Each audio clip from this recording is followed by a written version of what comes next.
Erin was born on July 15, 1994, in the United States to parents who remain unidentified.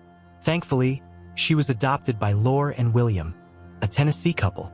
Altogether, they raised 7 children, 5 of whom were adopted, Erin included.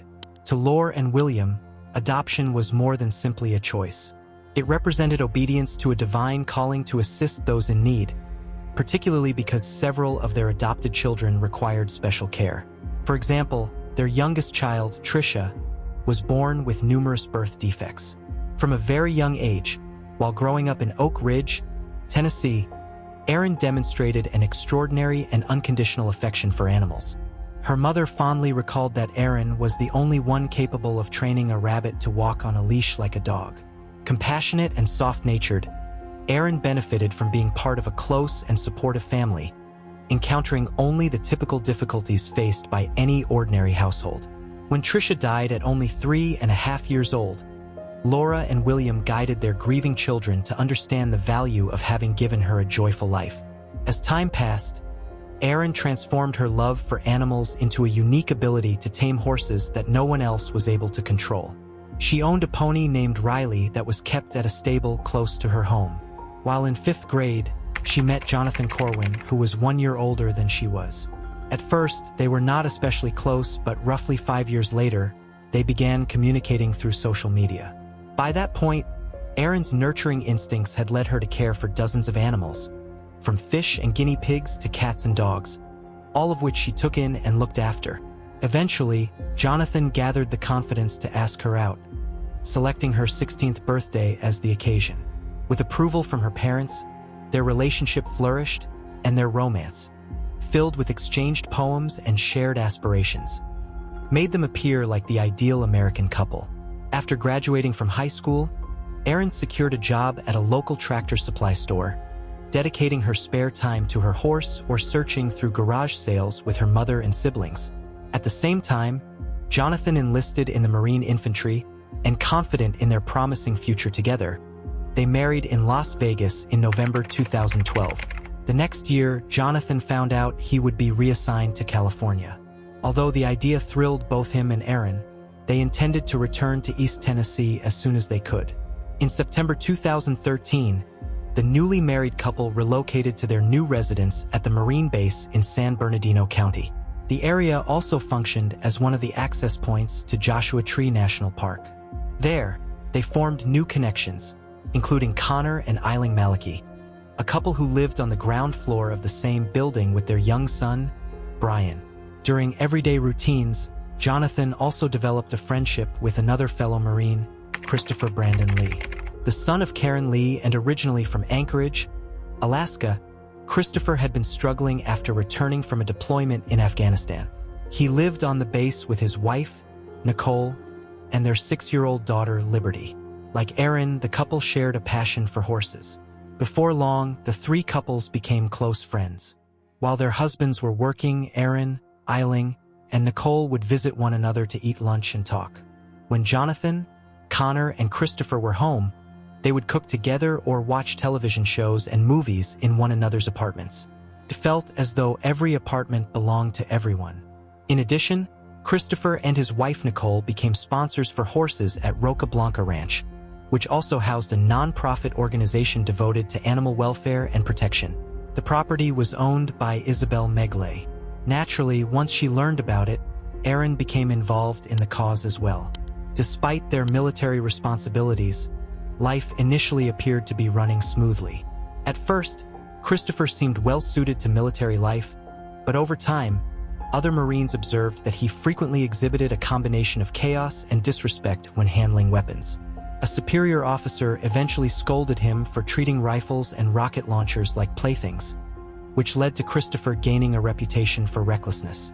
For the Corwins, daily life away from both of their families introduced pressures that pushed their relationship beyond the carefree honeymoon stage.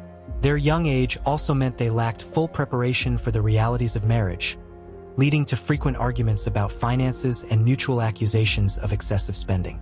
However, when Erin discovered she was pregnant, all tension and resentment between her and Jonathan disappeared. She was so overjoyed that she announced the news with a blue and pink post on her social media account. Sadly, only a few weeks later, Erin experienced a miscarriage, leaving her emotionally shattered. Making the situation worse, Jonathan's repeated absences due to military training exercises far from the base created additional emotional and physical separation, as she felt he could not comfort her.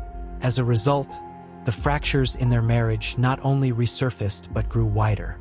During moments of shared downtime, Christopher had been observing Erin and easily noticed the deep sorrow reflected on her face. From that point on, he began spending increased time alone with Erin, without Nicole present. On a Sunday evening in February 2014, the Lees visited the Corwins at their apartment.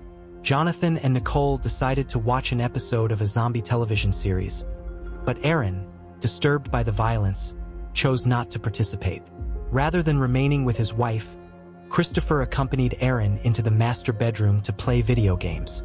Sitting alone together on the floor, side by side, they played for several minutes until one of them paused the game and they looked at each other. Without warning, they shared their first kiss. Though it was brief, that moment of intimacy altered everything, and they began an affair that rapidly intensified. Before long, Erin and Christopher were discussing leaving their spouses and how well she would fulfill the role of stepmother to Liberty, whom she often looked after. Meanwhile, Nicole became aware of her husband's increasing detachment and eventually checked his phone, uncovering the messages exchanged between Christopher and Erin. Nicole was enraged and confronted Christopher with a tirade of venomous words that stretched on for hours. She did not stop at that, however. She also notified Jonathan about the affair, triggering an explosive confrontation that continued throughout the night. When Erin attempted to leave, Nicole, her eyes burning with fury, shouted threats in her direction. Erin and Christopher put an end to their affair, but after several weeks, they resumed meeting in secret. Around this period, Christopher composed a poem for Erin, encouraging her not to lose hope. At the same time, unaware that the betrayal was still ongoing, Jonathan was resolved to save his marriage. Then, on June 22, 2014, while Erin was nervously anticipating her mother's first visit to California, she realized she was pregnant once more, this time unquestionably carrying Christopher's child. Although she did not make the announcement on social media, she told him. At first, Christopher pretended to be happy, but in truth he was displeased, fearing the news might interfere with his plans. Despite making promises of a shared future to Erin, Christopher never intended to leave his wife and was deeply afraid of how Nicole might react to the pregnancy. His time in the Marines was approaching its conclusion. On July 4, 2014, he was scheduled to complete his service and then prepare to return to Alaska with his wife, leaving the turbulent affair behind. The following day, Christopher told Isabel that he had been exploring the desert and was excited about the unusual things he had discovered, especially a difficult-to-access mine shaft. He then asked to borrow a white propane tank she owned. Isabel raised no objections. Meanwhile, he began searching online for information on how to dispose of a body. After that, he messaged Erin, inviting her to a surprise romantic evening in the national park. Filled with excitement, Erin immediately texted a friend in Tennessee to share the news. Together, they speculated about her lover's true intentions and the reference to a surprise. When her friend replied with a ring emoji, Erin admitted she was thrilled by the possibility of a marriage proposal. The date was scheduled for June 28th. Christopher told his wife that he had arranged a coyote hunting trip in Joshua Tree National Park with Connor, which conveniently allowed him to bring along his Winchester .22 caliber rifle. Early that morning, he also loaded the propane tank and gasoline. Before departing, he told Nicole that Connor had canceled, so he would go alone. At around 7:30 that morning, Erin told Jonathan she was going to Joshua Tree National Park to explore trails that she and her mother might later bike along. She kissed him goodbye and told him she loved him, leading her husband to believe their life was returning to normal. Upon arriving at the meeting point, Erin was met with a brutal awakening.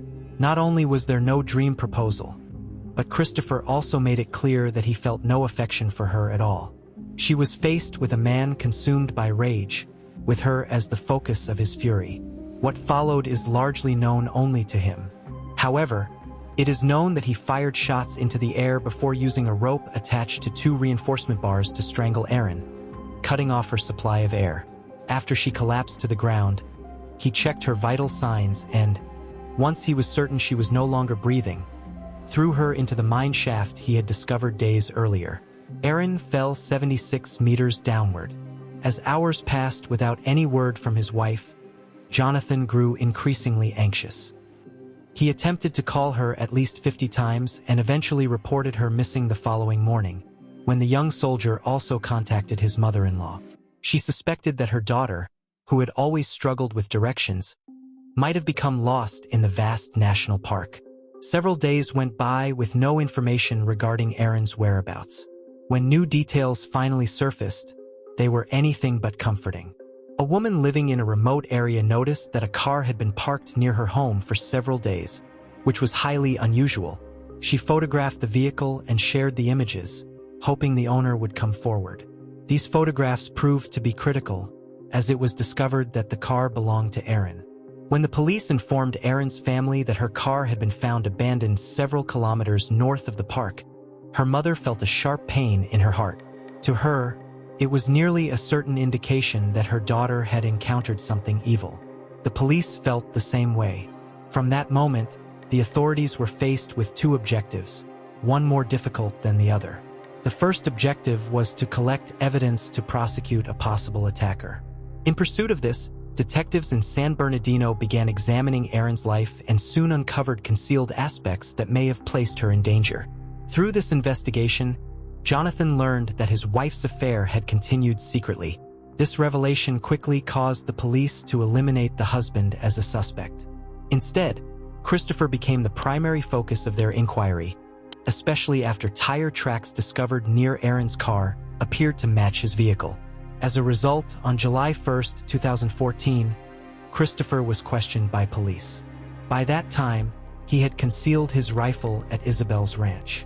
Christopher initially apologized for failing to disclose his relationship with Erin, insisting that their interactions had never crossed the limits imposed by their respective marriages. Then, unexpectedly, he claimed that Erin had confided in him about being a victim of domestic abuse. Regarding the Saturday she vanished, he admitted that he had been alone in the national park area, supposedly hunting coyotes, which explained why he fired his weapon at rocks. However, when police confronted him with the evidence, Christopher altered his account. Without a body, investigators were unable to apply further pressure. At that stage, there was no definitive way to prove that Erin was dead. As a result, after 9 hours without enough evidence to formally charge him, the authorities were forced to release Christopher. The police remained convinced that the account given by the primary suspect was highly strange and unrealistic. Later, when a detective spoke with Nicole, they observed her unwillingness to cooperate, almost as though she harbored resentment toward the investigation. Christopher was eventually released from the Marine Corps, and as originally planned, he and his wife packed their belongings, loaded their truck, and, together with young Liberty, returned to Alaska. Meanwhile, the police faced their second and more formidable task, finding Erin's remains and proving that this was not simply a case of a sudden disappearance. The investigation appeared to lose momentum, leaving detectives discouraged.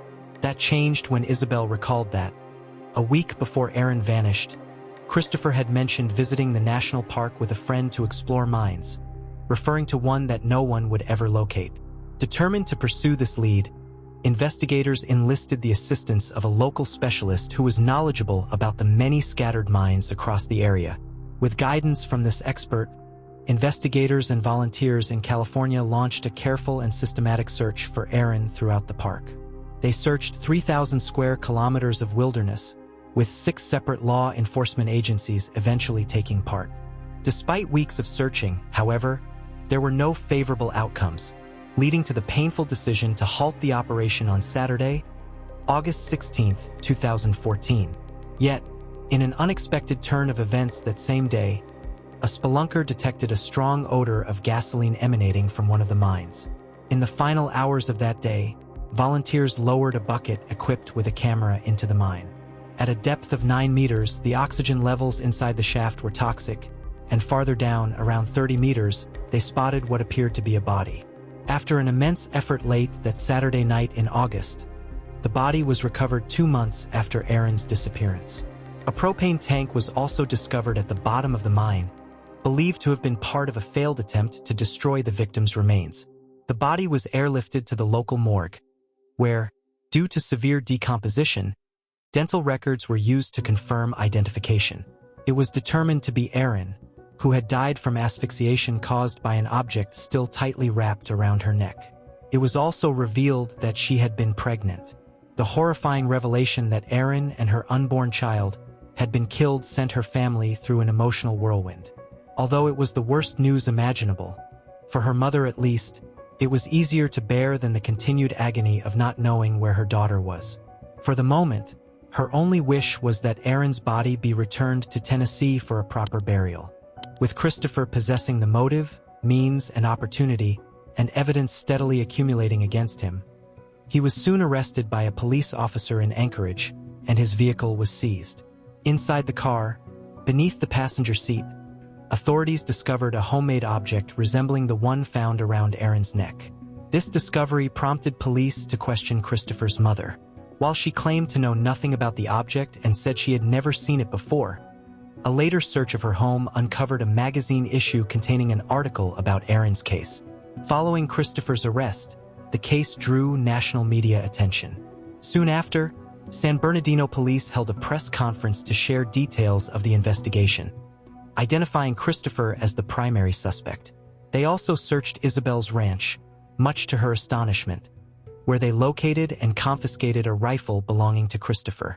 Further worsening his position, investigators uncovered incriminating internet search histories linked to him. As a result, Christopher was charged with first-degree murder. On Friday, September 19, 2014, hundreds of candles glowed in silent tribute to Aaron and her unborn child, whose lives had been taken too soon. Roughly 250 people attended the vigil, many wearing custom t-shirts bearing Aaron's name on the front and a Bible verse on the back.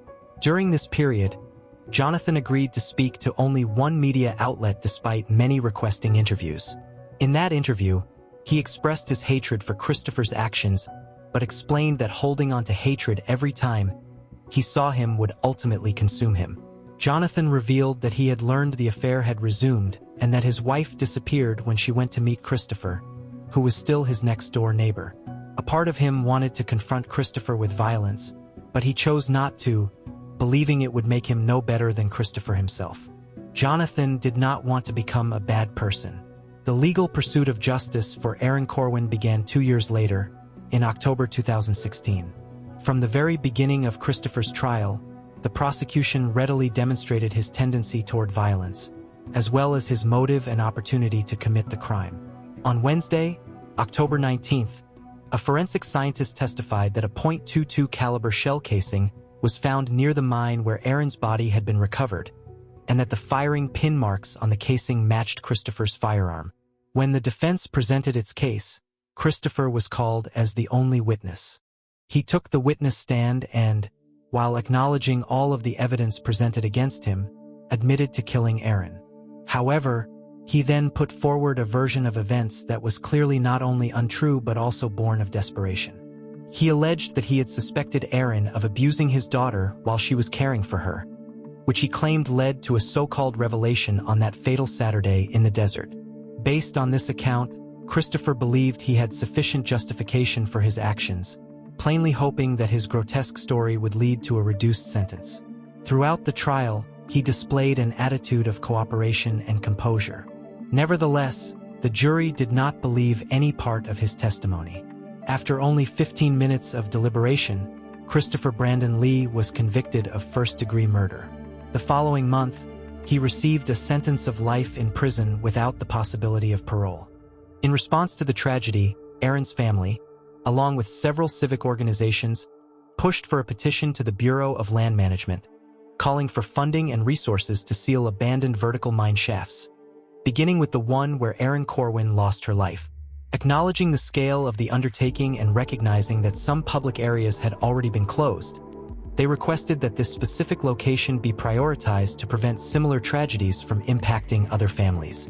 Reflecting on the entire ordeal and the relief that came with reaching a final verdict, Aaron's mother admitted that by the conclusion of the sentencing hearing, she felt both emotionally and physically exhausted. She had been bearing an overwhelming burden for more than 2 years, with grief so heavy that she could scarcely walk. Yet, after the verdict and sentencing, she felt a tremendous weight lifted from her shoulders, comparing her emotional reaction to the day she finally adopted Aaron. She recalled the years of uncertainty during the adoption process and how all of that stress disappeared the moment she gave Aaron her last name, mirroring the relief she felt upon hearing Christopher's sentence. As for Jonathan Corwin, Aaron's husband, he chose to protect himself from excessive media attention and was taking steps to rebuild his life following the devastating loss. If you found this case fascinating, don't forget to like the video and subscribe to the channel. We post crime case videos every night. Until next time, stay sharp, stay vigilant.